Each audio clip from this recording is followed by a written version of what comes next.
Okay. Let me see if I can figure out how to do this. Well, you haven't seen us in a while, so we thought we'd take advantage of the opportunity to talk about a few things that are going on down at the port, as well as we'll turn over to Todd and Jeff to get you the latest and greatest on what's going on with the modernization project. So, we've got Holland America's coming back again this summer. They're coming 9 times. First port call will be around Memorial Day, and the last one will be late September. And they're bringing the Amsterdam back. They had the Amsterdam when they started with us, downsized to their medium-sized cruise ship for several years.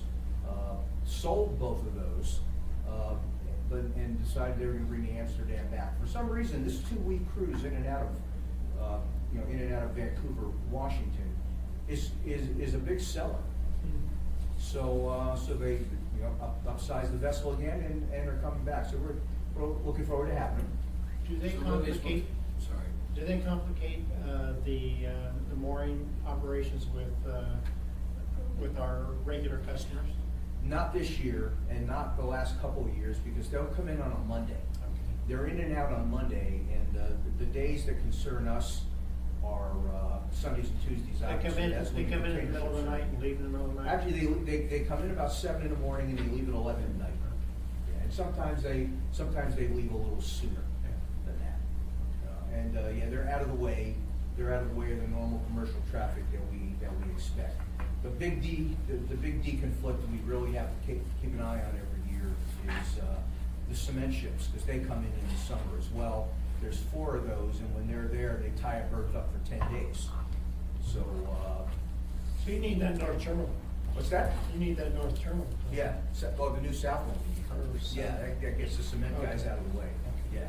So, but we can get the schedules in advance enough to deconflict everything. They can tie the big ships up in there? I'm sorry? They can tie the big ships up in the south terminal? Yes. So in September, and this is the first time since 2011, they haven't been here since then. The Japanese Navy is bringing a couple of vessels up for a 3-day port call, coming in on the 26th, leaving the morning of the 29th. About 600 sailors, and they're going to open it up for visits and a couple of formal events. So we'll keep you guys posted on what that schedule is. Do they cause you grief, or do they arrange for their own transportation, or does People Mover do something, or what happens? Well, I can harken back to what we went through in 2011. They do their best to make all their own plans, but we supervise them because a lot falls through the cracks that we wind up picking up the slack with. Last time they came, we didn't start talking to them this early, so we started early this time, and basically it's teach the Japanese consulate what it is they need to do and prepare in advance to operate down at the port. And they hire Alaska Maritime as their vessel agent, and those guys are at the port all the time. So between the 3 of us, we'll minimize the pain that might come out of doing this. It's later in the season than when they came the last time they came in June. So when we did the open house, there were a lot of people. But this one's in September, so school's back in session. Not quite sure what that's going to do for interested people coming down, but we'll let the schools know, particularly the Japanese immersion schools might find it interesting coming down and talking to these guys. When's the Amsterdam going to be docking here in Anchorage? I'm sorry? When's the Amsterdam going to be docking in Anchorage? 17? Yes, they're going to start right after Memorial Day will be the first port call, and then it's every other week, every other Monday through September. They'll do the inside passage stop at Ketchikan, Juneau. Yeah. What they do, because it's a 2-week cruise, is they kind of skip places on the way up and catch them on the way back. Yeah, but everybody who even makes the 1-week trip and stops at either Whittier or Seward, they get the same stops, except they're not as packed together. Do they go into Haines and have access to the highway? Or I don't think so. That's not what I've seen on on their port call schedule. They hit all the normal Yeah, port all the call sections. stops. Some of them on the way up and then the rest on the way down. And they'll probably hit Kodiak, which is not a usual cruise ship stop, and Homer. Good, they got some bad weather, hopefully. Yeah. Well, that part has never been a problem. No. Yeah. Okay, item number 3 over there. Recall about a year ago, you guys approved a sale of some of our sheet pile that we still have in inventory down at the port to Port McKenzie because they had a structural failure in their open cell sheet pile dock, and to save them on the order and ship time, they came to us and asked if they could, pick through our inventory for what would fit their purpose. And Did we make any money on it? and they went ahead and made, well, we're breaking even on it, but that's okay. Yeah, and so they went ahead and bought some, about $500,000 worth. You've been seeing the articles in the paper. The repairs they made ain't going so well. So I got a phone call last week from the port director over there. They're interested in purchasing some additional sheet pile from us to go back and make. The price has gone up. Well, I don't know. Should the price go up? If they need it. I was just thinking, No. Need a nice guy again. Don't be nice. We will sell them at cost. No. Their cost, no, no. Yeah, we got a rough idea of what they need, but I think they're spending a little bit of extra time scrutinizing what the design solution is before they come to us with an actual number. So, but we'll be ready to entertain. Is it failure of what they put in to repair, or is it failure of the old? I have no idea. Yeah. I have no idea, and Hopefully they're doing it right. I'm not owed an answer either. So even if we asked, I don't think we get an answer. For the record, Amy Bosky just joined us. I'm Welcome. so sorry I'm late. That's all right. Okay, I'm sorry. Okay, that's right. Emergency Power Initiative. Again, recall at a previous one of these, I had mentioned, my frustration with the fact that we don't have any kind of an emergency backup power going on down at the port. So that if we lose the power on the one line we've got coming in now, we're at the mercy of ML&P to get that fixed so that we can get power back again. And we needed to do something in the event we had a big power outage. So, this summer, 2 things are going to happen this summer. ML&P is bringing a new line down into the port to create a loop so that there are 2 different ways to get power into the port. But if there is an actual big-time power failure, what we're also doing is modifying the existing infrastructure to allow generator plug-ins at the key parts, and that being to the bus bar. So if there's a ship at the dock and the power goes out, you can safe the gantry cranes and not create a hazard with inoperable gantry cranes and container ships at the dock. We can finish whatever it is they're doing, safe the cranes, they can pull the ship away if that's necessary, or at least it can stay safely tied to the dock and not have to worry about getting tied up in the cabling of the cranes, because we can't move the cranes out of the way. I'm really surprised we don't have emergency power source now. We never have. I'm sure Mr. Abbott is taking. We this never on. have, yeah. And so we started the design work on this middle of last year, and we should be able to get the actual construction work to put the plugins in place before the end of the summer. And item last, this has been one of those where folks have come and spoke at the assembly meetings about the problems down at the Ship Creek boat launch. This summer, actually before the summer, we've used a port security grant to purchase cameras, pan-tilt zoom surveillance cameras that will tie into our camera system that gets monitored 24/7 at the port. And we're also replacing the lighting out there with upgraded LED lighting so that we can light that facility better at night, take away some of those dark corners that people tend to gravitate to, but also be able to surveil with cameras around the clock and keep an eye on what's going on down there. What we've done in the interim is Doyon, who's got the security contract down at the port, makes 2 patrols of the boat launch in the evenings between the hours of 10 p.m. when the railroad stops and 4 a.m. They'll go down there at random times, two times randomly between those hours. Lights flashing, and driving around and just checking to see if there's anything untoward going on down there. And then if there is, they'll call APD, and APD will respond to it. I think the main problem has been kids, and, so, who's monitoring it? Is it the gate guard that's monitoring? Right now, we are. 24/7. Well, right now, we are. Somebody sitting in front of the camera at night, or sitting? Well, there's no cameras now, Oh. but there will be, there will be come the end of the spring. And yeah, we have, part of the security contract is to monitor, we have a whole surveillance camera room. There's about 45 cameras now that monitor the court. And there's a guy that sits there, and they rotate him out every couple hours to monitor all the cameras, and this will just be a new feed that comes in. Okay, so that's a little bit about what's going on right now. And I'll turn it over to Todd and Jeff to walk through an APMP update for you, then I got a couple things at the end. Can you advance the slide? Sure. I'm gonna probably use this mic, so Go ahead. maybe I can step on the other side. Be right here. Okay. So our near-term focus with the APMP is phase one.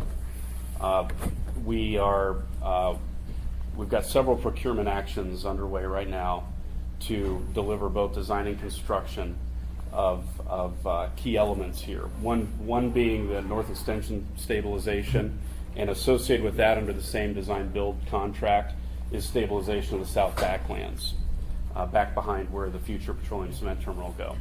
So we've got we're underway. We've got a procurement underway to bring on board a design build contractor. We are on track to present a recommendation to award that contract at the March 21st Assembly meeting. So we're targeting that, and that our approach will be to recommend a not to exceed contract amount to be able to execute both design and construction tasks to that contractor to make the schedule. So that'll be what that contractual framework will be about. Associated with delivery of those two projects, we will be hiring an independent cost estimator. This, as we step through the progressive design build process, will be both on the port side and the contractor side, estimating what the design cost, what the construction value of the design will be at the 35, 65, 95% stages. So by hiring an independent cost estimator, we've got a third party estimate to compare and reconcile differences between those estimates, and hopefully arrive at our guaranteed fixed prices for those construction components faster as a result. So that procurement is just recently advertised, and we're on schedule to present the recommendation to award that piece at the May 9th meeting. For that piece is May 9th. Yeah, the first to get the design build contractor on board will be March 21. The independent cost estimator can come in later, so May 9th is the correct date on What that. construction's gonna get done this year? Okay, so the construction we're shooting for is on the north end. If again the designer of record, if we develop the design and stay with the current concept of the closed cell bulkhead, we get installation of that bulkhead in this year would be our target on the And north tear end. out No, tear out demolition wouldn't happen until 2018, primarily because of permitting constraints, the time it takes to get certain key permits in place for in-water work. That's a longer lead item. And what's the timing determined? The timing for the South Backlands, we believe we can get that complete this season. So we'll have work on both ends going on this season, with the follow-on 2018 work as the demolition and earth removal at the north end. Now, on the petroleum cement terminal, our delivery method's different. We're doing design bid build versus progressive design build. So our first step there, which is underway, is bringing on a designer of record. We expect to have the recommendation of award for that team on the May 9th Assembly agenda to start design work on the petroleum cement terminal. Now, one item that's come up as a result of our 408 permitting process with the Corps of Engineers, they have the Corps of Engineers has recommended that the alignment we've proposed here for the future petroleum cement terminals, the Corps has asked us to look at moving that back a bit to the east to enhance the hydrodynamics and reduce sedimentation. By doing that, though, we end up moving those facilities into an area that isn't currently dredged. So if the sedimentation modeling validates this, as well as what we learned from the ship simulations with the pilots this weekend, we're modeling from a navigation perspective this new alignment and getting pilot feedback.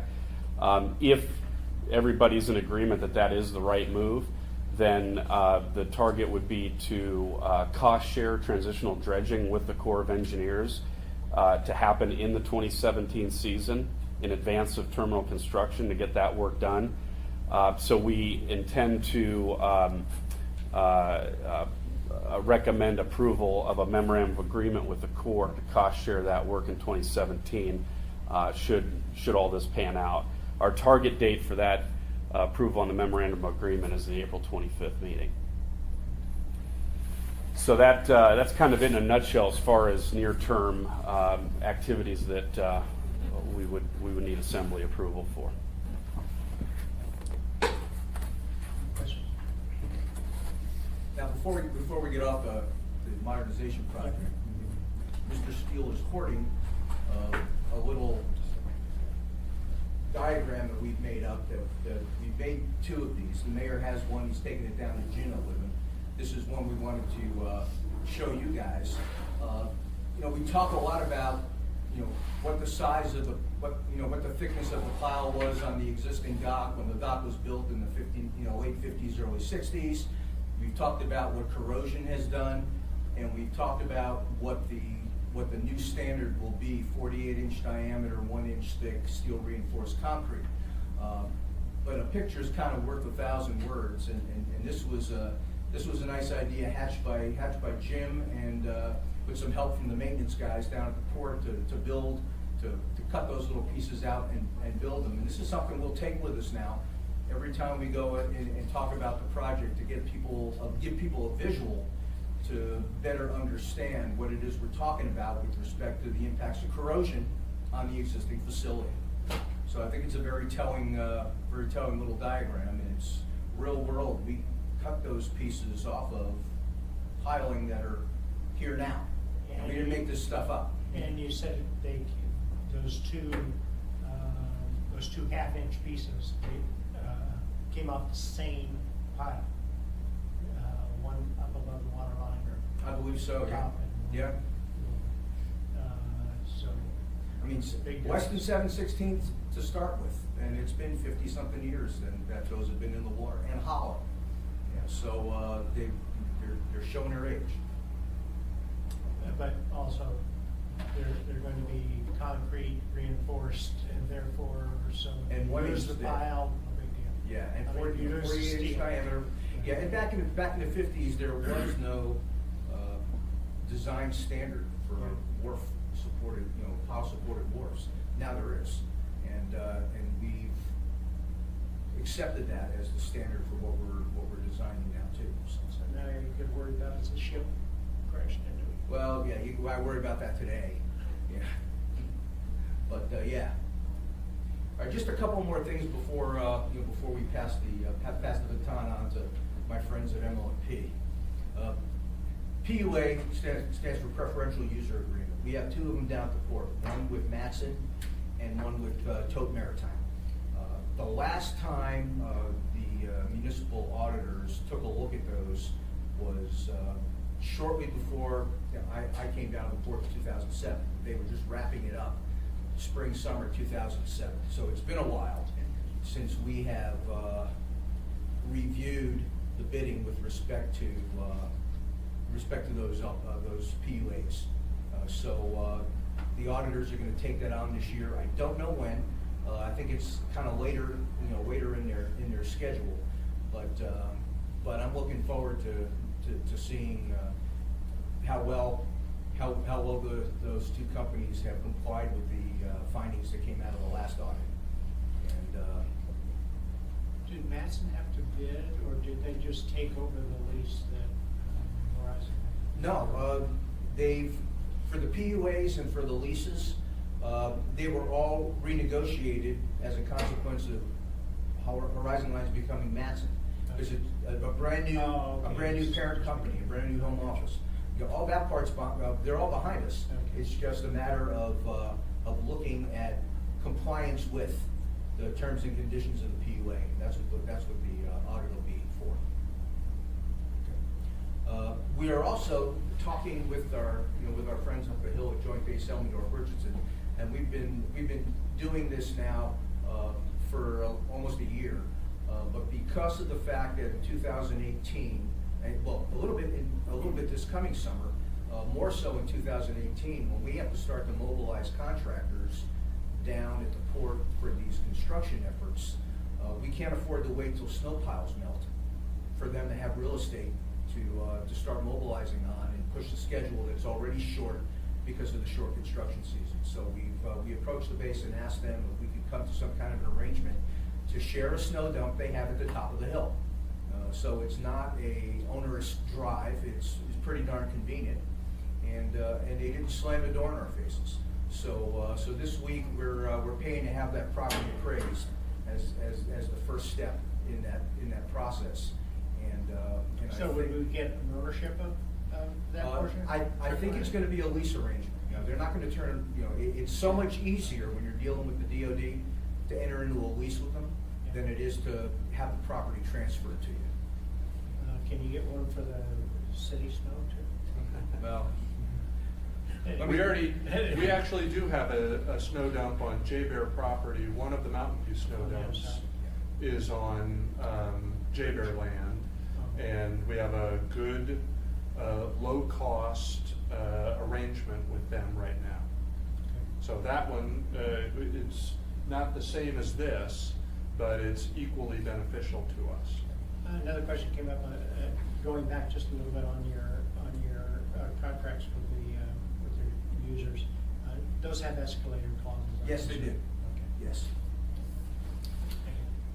And item last, we talked about the wharf pile program, and as you've heard us say a gazillion times, this is something we do every year. We've historically set aside about $3 million to do 100 wharf piles every year, and that's where you look at the ones that are in the worst corrosion condition, put those sleeves on them in order to build up, or in order to help maintain the operational, being able to hold the operational loads on the dock. They don't do anything for seismic, but they allow us to stay open for business. What I'm going to do this year is cut the number of pile we do in half. I think we're getting to a point where we have to make a decision, regardless of what the legislature does, about getting into replacing these docks. So I prefer to start to build a little bit of a war chest if possible. So we're going to back off by about 50%. And we talked with R&M, who's our engineering services contractor, about where the line should be drawn. My going-in argument was I don't want to do it at all. They talked me out of that and said, well, how about we do half this year and see how it goes. And they've already compiled the list of which pile we're going to do. So you're going to see that contract pretty soon for approval once we get through the procurement process with it. But I'm going to cut the number in half and take the difference and start banking it, because part of the responsibility for helping to pay for this is going to be on the port. So we might as well start putting a little bit of money aside now and not throwing it away on something that we're going to tear out. That's fine as long as nothing happens. What's that? I said that's fine as long as nothing happens. Just No, I know. Well, I was looking for a job when I found this one.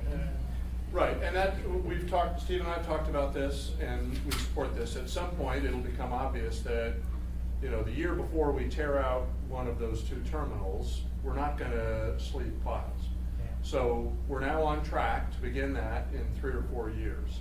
So it appears that now is the right time to begin to taper off our spending in that area. We obviously don't want to sleeve a pile and then And then tear it 20 out. minutes later, Yeah. tear it out.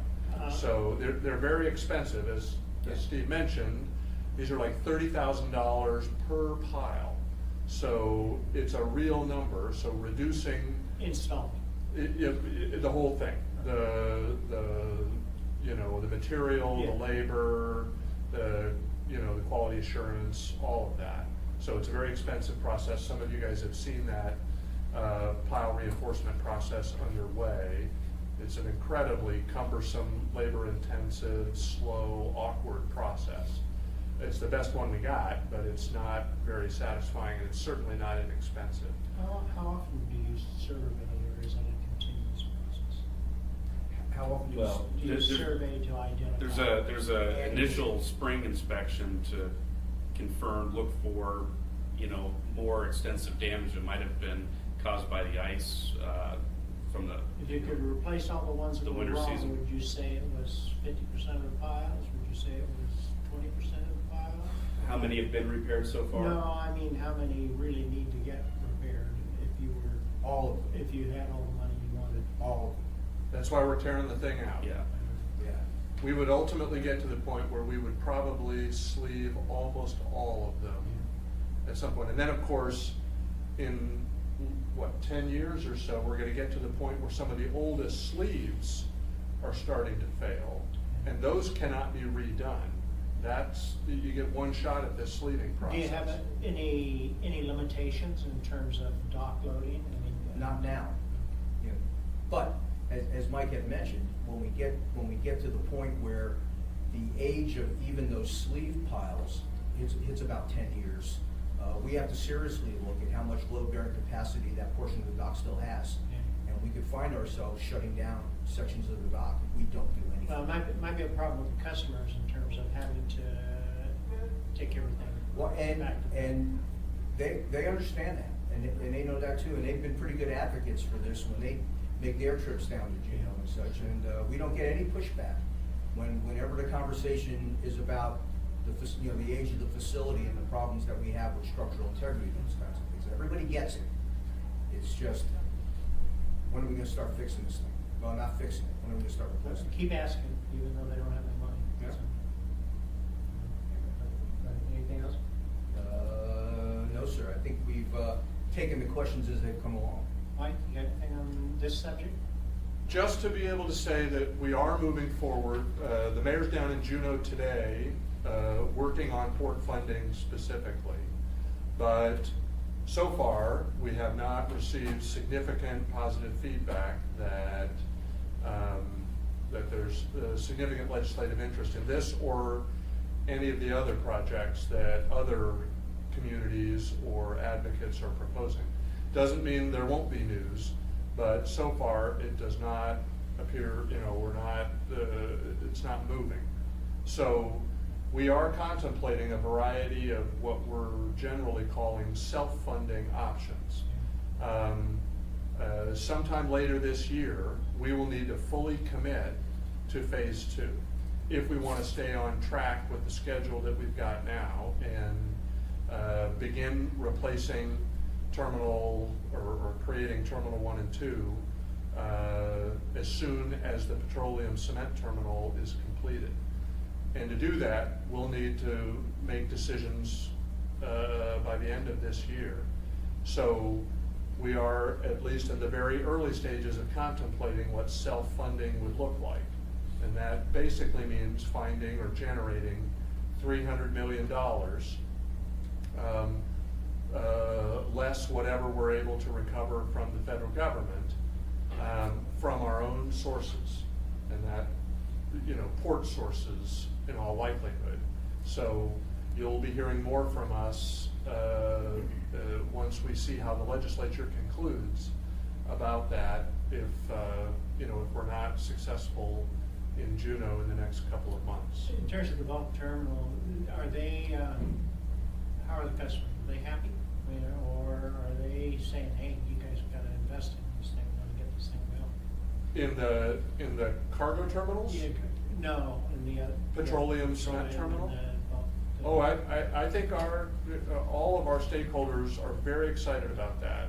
It will move both fuel and cement much more efficiently than we move them now. The 10-day port calls that Steve talked about will be reduced by more than half, I think, with new Easily, equipment. Easily, yeah. So that will make the delivery of cement in particular significantly less expensive, which hopefully will. Does their demand continue to grow, or do they have other options?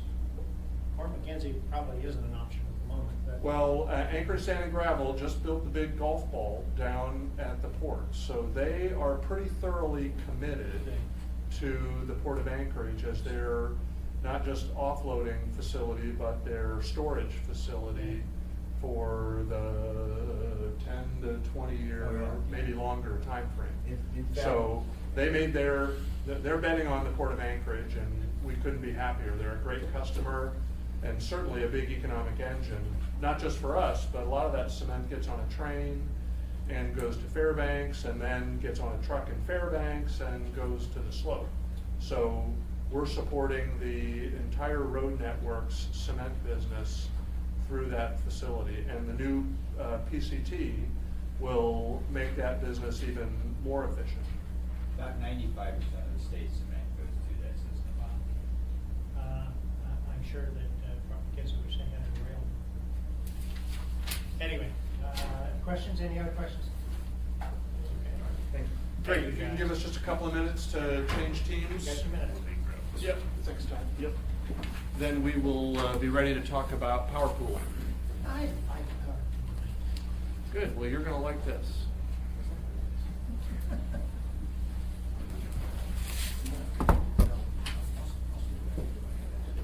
Tony, Lee, why don't you guys come up and join Mark? I'm gonna slide over. Hey, Dave. It's good to see you. Yeah, yeah. How's your life? At least you're on a generation that still knows. You're my hero, man. I want to be you when I grow up. Really? Yeah. I like to, So- Yeah, life is good with, we're back in good graces with equipment. Long, hard stuff. Yeah, yeah, we're still dotting our i's and crossing our t's, but I think we're there. So, yeah, that will make a lot, things a lot easier on a lot of roads, including sort of Jaber stuff that we're working on. I So, wanted to tell you, need any help, please call me. I have not forgotten that offer, and we will definitely take advantage of it. There's even if you were, you'd be resourced. There is one of our, the leachate pipeline, I think you've heard a little bit about that, sort of, and we might try to pick your brain on that a little bit. But, I do. Mark Madden and those guys are really leading that. Yeah, I I'll be in touch. went to San Francisco for 11, and then You I did. realized, I was actually up at 4, and then I realized, Good job. I got busy working, and I just lost track of time, and I was like, let me just double check and make sure where it is, and where it's nice. Tonight. No. Oh.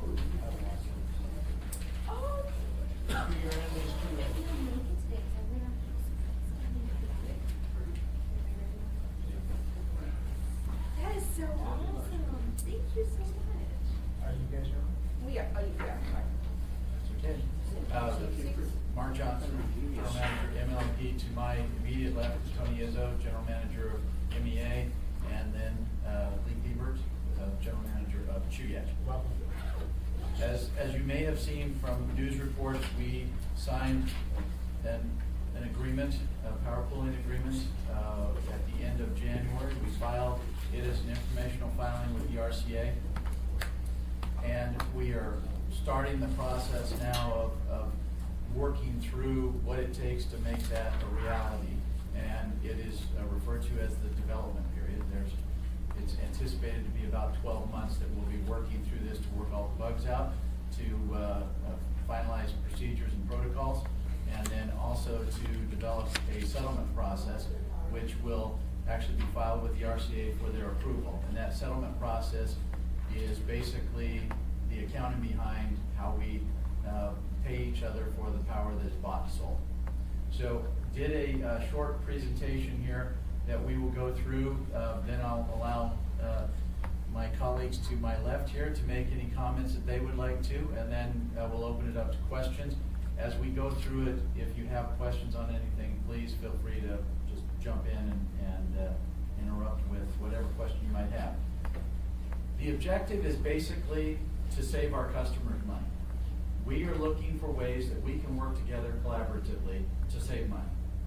And the way that you do that is economically dispatching the resources that we have to meet the combined loads that we have. And as we do that, we have looked at estimates, and the estimates are anywhere from $12 to $16 million once it is fully implemented as a tight pool. What that means is you will have savings initially. They will be less than that, but they will grow to that or more as the pool continues to mature, I will say.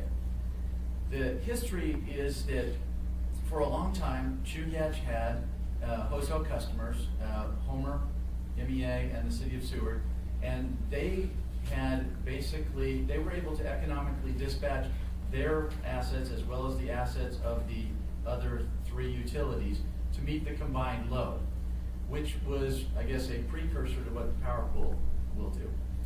And they were able to do that and also take the hydro resources that each of the three utilities have and bring those in to make sure that they most efficiently met the load of their customers.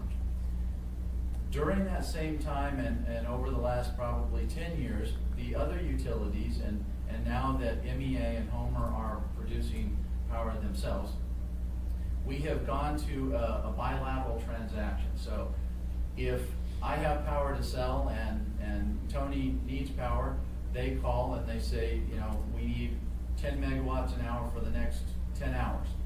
You know, what would you sell it to us for? And it's kind of a barter. We go back and forth and come up with a price that he is willing to pay and that we're willing to sell for. And the reason that he will do that is because in that time period, it's cheaper for him to buy the power from us than it is to produce it himself.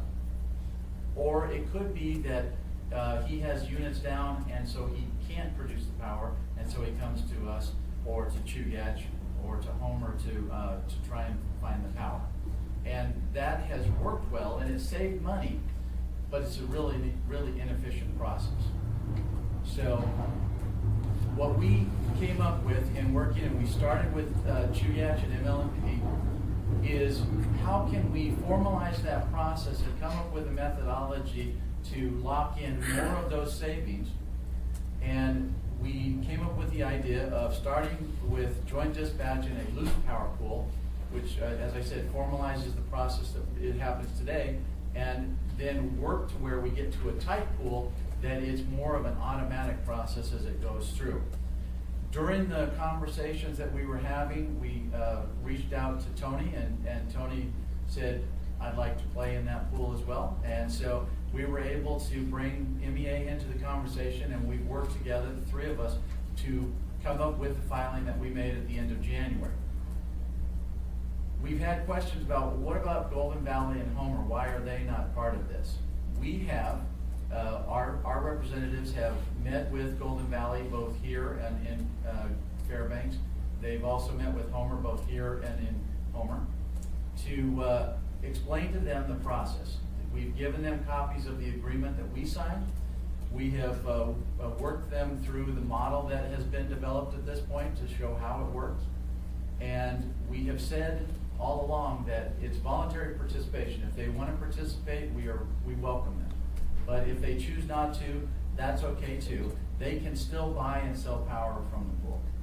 Now, we believe that the benefit is being a member of the pool, and you see more benefits that way. They are in the assessment phase, and they're analyzing it to see if it does in fact work for them. Obviously, both Golden Valley have some limitations in that they're at the end of the line, and so they would have to have certain must-run units. So they're going to have something running in case the line goes down. They can't completely rely on us. And they're also up to Fairbanks. There's an 80 megawatt capacity. So they use more than 80 megawatts, but that's all that we can sell them. So they are still looking at it, and we anticipate that as we go through this process, we will see if it's something that they want going to avail themselves of, and if they do, we will be able to absorb them into the process. The basics of power pooling is economic dispatch, and it's sometimes referred to as merit order dispatch. And what that means is you look to efficiency. What is the most efficient unit that you can use in order to serve the load? And there will be certain plants, in the current case, it will be Plant 2A and SPP that are the most efficient, and you will base load those plants. So the plan is you put them in service, you run them 24/7. If they can run, they do run. If, for instance, they're maintenance or something like that, then you might have to take some offline. Then that gives you a certain amount of power. If the load is higher than that, then you go to the next most efficient units, and those would be the EGS units that MEA owns. And they have a rather unique setup in that they have 10 engines, and so they can run 1, 2, or 10.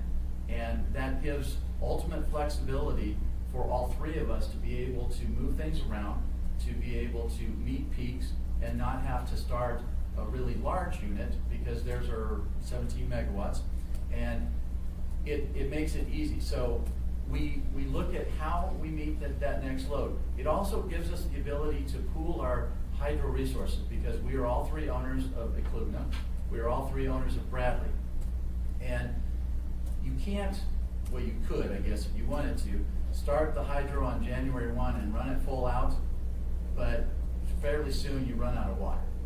So what you want to do is utilize that to the best possible use and try and peak shape. So rather than starting that really expensive unit, if you run hydro during that time period, it lessens the overall cost, because when you start a unit, you have, I believe it's referred to as no-load gas, and that's, you know, like the gas that your car uses to start up. Whether you go anywhere or not, you've expended a certain amount of gas, and that's really expensive to start a unit just to have it sitting there to determine whether or not you need to use it. And what the hydro allows us to do also is the peaking units that we would have, and Chugach has Beluga.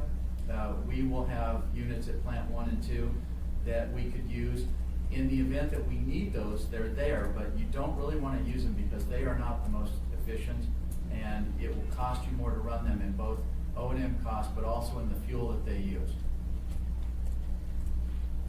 This is just a diagram that kind of shows what we were talking about. The base load there would be SPP and 2A. The peaking in the yellow would be the EGS units. We would fold in the hydro and the wind from Fire Island that Chugach has access to. We have to not only plan for the power that our customers are using, but we also need to have spin. Those are units that are setting and running that can, at a moment's notice, if a unit drops off, they can pick up that load, because otherwise, if you don't have that capability, when a unit drops off, you have people that are in the dark. This is a comparison of the various components of pooling, and a loose pool versus a tight pool. Balancing area, if you think about that, that's kind of our service territories. And currently, we all control our own service territory and the balancing of it under a loose pool. But under a tight pool, we would have a single balancing area. So it allows us to look to the most efficient unit, and wherever it is, whoever owns it, to meet whatever load that happens to be in there. Currently, we also provide our own regulation. So we're sitting there and we have units that run. There's a methodology that says how much we have to have available, but we do that. If you do it in terms of the pool, it allows you to be more efficient, because we might run a single unit because that's the most efficient way to do it. Whereas when we are in a loose pool, we might be running 3 units, and that's not as efficient. Under the loose pool, what we told the commission that we would do is we each have economy energy tariffs. We've used those for years, and when we make a sale, when I make a sale to Tony or to Lee or up to Fairbanks or down to Homer, we use the economy energy tariffs. It's usually something that is short-term in nature. It's a negotiated price, and it's It's a way to settle, but it's not the most efficient way to settle. And that's what we will work towards in the pool, having a formula that we day ahead schedule. We say, what our needs are and what units we have available. It will then be programmed in, and on the day that it runs, it will run based on the schedule that we set up, but we will settle the next day for what was actually used. Not necessarily what we planned to use, but what was actually used. So if we use more or less, that will be taken into account, and that comes up with the price that is paid. And that goes to item number 4 there. Right now, we do it based on what we schedule. Under the type pool, we'll do it on what is actually done. And then with the last one, with joint dispatch, we look to what's available to the 3 of us versus in the type pool, we'll commit those resources, and it won't necessarily be something that is just available to ML&P or just available to MEA or QGAS. We'll look to whatever is there, all of the resources will be committed to make sure that we meet the load based on what is the least cost option for our customers. This is a schedule that we've come up with. What I will tell you is the dates are probably going to change, and we hope, the 3 of us sitting at this table, that the dates change by moving them forward. We are now in the process of doing the loose pool operation. We have to complete those protocols, procedures, and settlement process that I talked about. As soon as we do that, our plan is to take that to the RCA and put it in front of them to get them to approve it. With the RCA, it can take some time, and we would hope that they would do it on a more expedited basis, but whenever you file something, there's the potential that it could take up to 15 months for them to make a decision. Our hope is they would be able to do it much quicker, because every day that we prolong the implementation of the type pool are dollars that our customers are not saving. And that is, the hope is that we're going to be able to demonstrate that to the RCA and show them that it makes sense for them to do it as quickly as possible. I know we went through these rather quickly, but what I will do at this point is turn it over to Tony and to Lee, and if they want to make any additional comments, then we will open it up to you guys to ask any questions. Thank you. I think Mark said it very well. From MEA's perspective, and I should acknowledge our board chair, board president David Glines is sitting in the second row. I could not agree more with the objective in terms of minimizing costs and saving our members and customers as much as we possibly can. Our power plant, we don't have anything old or retired, but our power plant, we've seen data looking back in the last year that indicates that if you were to compare the power plants to vehicles and compare efficiency to like a miles per gallon, we see evidence that for our specific load in Eagle River and the Valley, the technology that we've chosen is the most efficient overall. But as you all, I'm sure, know, that although there may be signs on the various roadways that indicate you're crossing over from one area, one municipality into another jurisdiction, electrons on wires don't read those signs, and they don't care. And so our focus is all about how do we increase reliability and reduce cost as quickly and efficiently as we can. And so we're very happy to be participating with Municipal Light Power and QGAS and hopefully others to push this even further. Well, I agree with everything they're saying. Mark has gone into the details of what the pool is and why we're doing it. QGAS is certainly happy to be here at the table. And I really think the important thing is the 3 of us are at the table and we're making this work. We spent 3 days down in Juneau last week, and I tell you what, it made a big difference talking to the legislators and the administration about the utilities working together. And I think that's really the big play here. And I think at the press conference we said, there's 3 really good things about this process. It's good for consumers. We're saving $12 to $16 million per year. It's good for the environment. We're burning less fuel, therefore we're having less emissions in the atmosphere. And number 3, it's good for the utilities. And it's good that we're working together And this can lead to a lot of other things, and when the utilities are working together, we're saving money. So I guess that's it in summary, and we'd open it up for questions. And I'll make one last comment. When I told my fellow utility managers that I was going to do a presentation here, they said we would be happy to come and be a part of that. So I do thank them for coming today and participating in the presentation. You didn't tell us you'd be sitting up here with me. Well, if I had told you that, you might not have come. Well, I'll just say, you know, one of the exciting things, when you see this, of course, we all love saving money, right? But for me, I think you probably hit on it. I'm very excited to see the three utilities proactively working together. And, you know, for some of us who have watched some of the utility issues over the years, to me, I'm gonna go out and do a little happy dance more through here, because I'm very excited to see a proactive, collaborative effort. And I think it's gonna benefit everybody, so. No, I'm a customer of at least two of these. So I'm glad you guys are doing it. You got pleasure at MEA. I get hard with both of you guys, so I appreciate you doing this. Mr. Chairman, I think in furthering Ms. Dembowski's comments, one of the reasons this has happened is because of the three gentlemen that are here.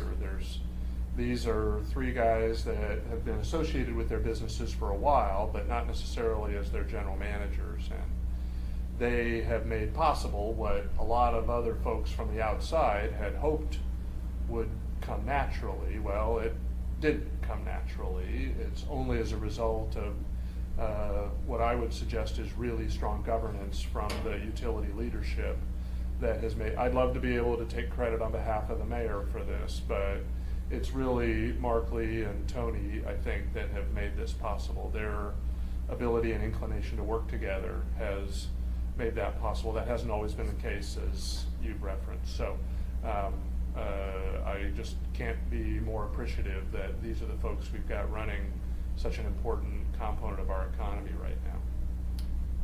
I have to give a lot of credit to Lee in terms of his organization stood up for at least 3 years talking it up, and it takes a little bit of time to get past the parochial thought that was historic, and it was historic for a lot of reasons. You know, they were little isolated areas that were just taking care of themselves, and but we've grown enough that it's time for this, and I too want to applaud all three of you for stepping up. You know, it kind of, everybody's got a new plant and everybody's kind of ready for this. As long as the transmission system is up to par to spread it around, I'm sure there's some upgrades here and there that you're going to want to do to make that connectivity a little bit better. But you're going to see the other utilities, Fairbanks and Homer, coming in too at some point, because it's in everybody's best interest. And I really want to applaud you guys stepping up and saying, yeah, let's do the right thing. This is it. Happy.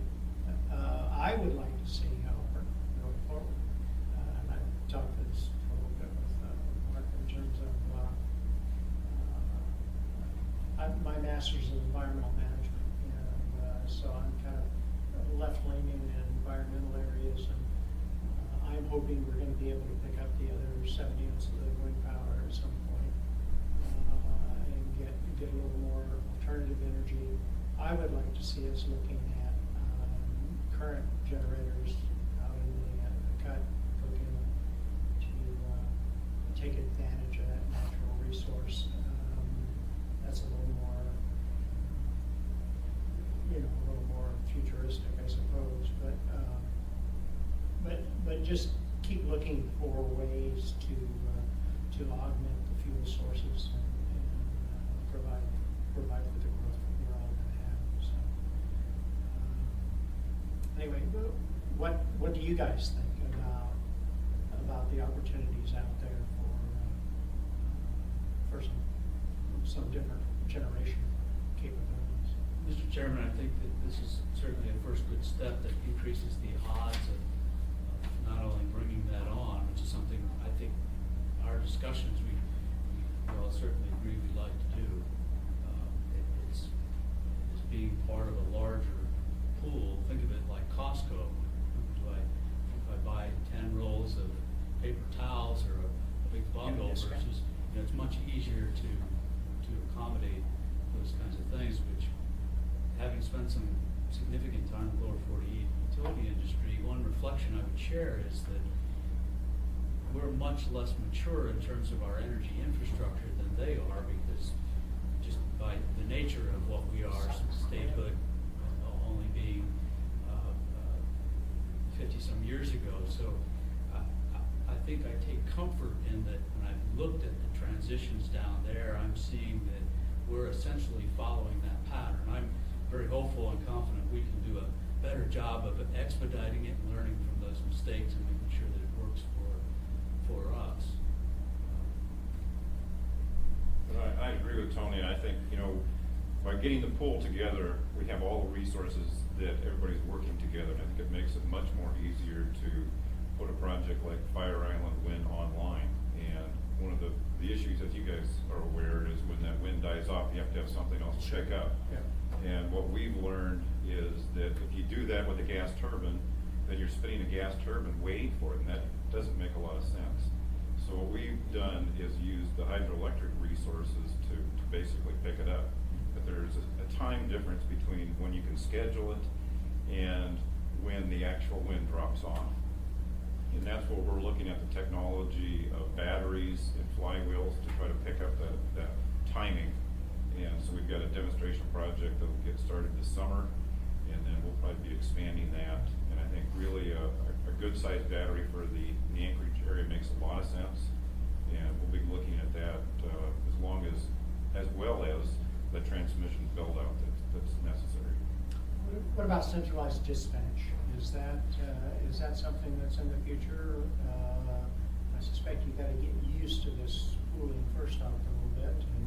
Mr. Chairman, I think you're absolutely correct. That is certainly my vision of where we would end up, and I think that's consistent with conversations with Mark and Lee. I'd like to point out, though, on behalf, at least from MEA's perspective, when we built our generation, I was not in the role that I'm in currently, but was with MEA, and I believe we took the first step in that we could have stood up our own gas dispatch function that nominates fuel, and you have to you create basically 3 full-time equivalents, three full-time positions. And we spoke to Mr. Trent at the time, we spoke to Lee at the time, and we have, rather than added to our expenses, our O&M and overhead, we pay Gas to provide that service for us, and we think it's a benefit to them and their members, and we think it's a benefit to us and our members. We do it at a much lower cost by having it done hourly, basically, since going on 2 years 2 years in May. now, yeah. And it's worked very well. So we will have some challenges there. I believe some of them may be labor related. My group is non-represented, and that's something that we've thought about. We haven't crossed that bridge yet, but I believe that the other Mark and Lee have represented employees in the dispatch function, but we'll figure that out. I think that one of the things that we have talked about as well is that dispatch function, the people that actually do it, it's a very specialized skill. And there are no real schools where somebody graduates from the school of dispatch and then you can hire them. And even when we within the last 8 months, we hired a dispatcher from Fairbanks, and he came down. It took him about 6 months to learn the special things about the MLMP system. So what we see is that, not unlike other areas, there is a grading of our workforce. And as we look to jointly dispatching, that's the one way I think that we will be able to survive in that function, because we'll be able to utilize the resources of all three utilities. Unless we go out and start training people now, we're not gonna have the ability to do that. We have a program where we bring in somebody from our generation unit, and he works within, or she work within the dispatch area for a year or more to be able to be trained. And if there is a spot that opens up, then they can stay there, or they then go back to generation, and we're trying to build a bench that way. But long-term, that's not a great solution, and so we see that with the limited resources that the three of us have, jointly dispatching is something that will address some of those problems. Other questions? No, but I would like to let the president of the MAA board, Mr. Lyons, if he'd like to make a couple comments. I'm excited to see you here because we are a member of board managed, and I'm only a member of MEA, so I'd love to hear from Mr. Lyons. Well, I'm pleased to be here. I've been, even as a board president, or as a board president, even though it's kind of a part-time gig, it's kind of a full-time effort. And I thoroughly enjoy being on the union board, and I'm glad to have an opportunity to work with the staff, my staff, to get three-phase power, for example, in the Birchwood Airport area. I'm pleased that that's working. We're here to help, I believe. The team I see up here is a team, truly a team. I've seen us work together better over the last 3 years than we ever had previously. And so we're just trying to take everything to the next level. And that's what we're doing.